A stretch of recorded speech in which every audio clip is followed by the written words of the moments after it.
கர்த்தருக்கு சோத்திரம். இன்று கர்த்தர் நம்மோடு பேச விரும்புகிற வார்த்தை, அநேகத்தின் மேல் உன்னை அதிகாரியாய் வைப்பேன். ஆமீன். கர்த்தர் உங்களை அநேக காரியங்களுக்கு மேல ஒரு அதிகாரியாக, ஒரு டாப் மோஸ்ட் பொசிஷனை கர்த்தர் உங்களுக்கு தரப்படுறாருங்க.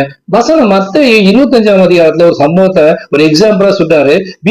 ஒரு எஜமான் வந்து வேலைக்காரனுக்கு என்ன பண்றாரா, 5 தாளந்து 2 தாளந்து 1 தாளந்து கொடுத்துட்டு போறாரு. அந்த 5 தாளந்து 2 தாளந்து என்ன பண்றாங்களா, அதை அப்படியே மல்டிப்ளை பண்ணி திருப்பி 2 மடங்கா திருப்பி கர்த்தருக்கு அந்த எஜமான் தரும்போது அவர் சொல்ற வார்த்தை இந்த வார்த்தை, கொஞ்சத்தில் உண்மையா இருந்தாய், உத்தமும் உண்மையும் உள்ள ஊழியக்காரனே, கொஞ்சத்தில் உண்மையா இருந்தாய், அநேகத்தின் மேல் உன்னை அதிகாரியாய் வைப்பேன், உன் எஜமானுடைய சந்தோஷத்துக்குள் பிரவேசி அப்படின்னு சொல்றாருங்க. அப்படிதான் கர்த்தர் உங்களை பார்த்து சொல்றாரு.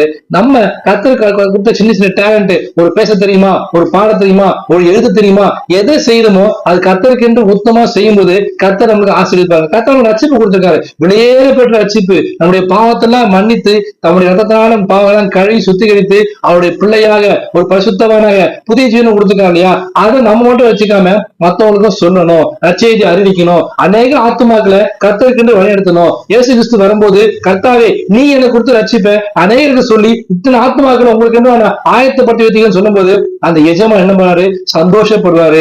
எஜமானுடைய சந்தோஷத்துக்குள் பரம எஜமான் இருக்காரு இல்லையா, பரலோகத்துக்குள்ள உங்களை என்ன பிரவேசிக்க முடியாத கர்த்தர் ஆசீர்வாருங்க.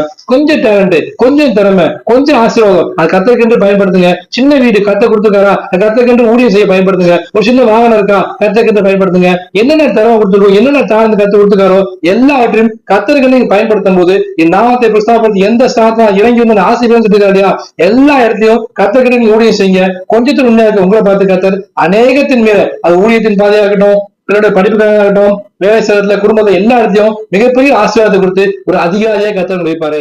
விசுவாசத்தை பெற்றுக் கொள்ளுங்கள். ஆமென்.